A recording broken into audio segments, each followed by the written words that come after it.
Hello गाइजहरू नमस्कार, शुभ बेलुका भन्न चाहे।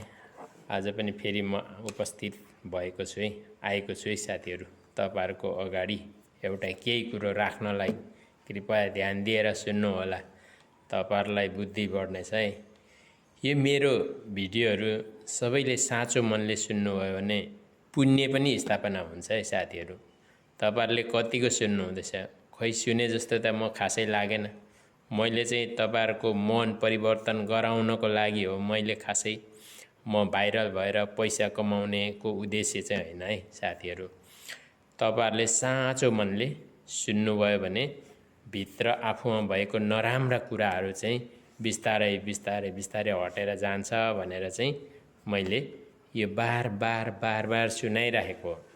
बार यो घटना कथाहरु सुनाउनुको कारण भनेको नै अरु सबै संसारको मानिसहरु जसले पनि यो भिडियोहरु हेर्छ, मेरो भिडियो, उहाँहरुको मन परिवर्तन भएर राम्रोमा परिवर्तन भएर राम्रो कार्य गर्नुहुन्छ भनेर हो।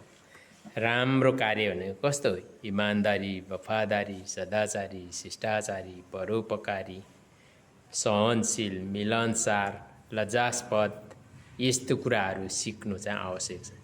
यी यति कुराहरु छ भने वर्तमान अवस्था अहिले यति बेला तपाई हामी जिउँदा वास्तविकको स्वर्ग जस्तो महसुस गर्न सकिन्छ।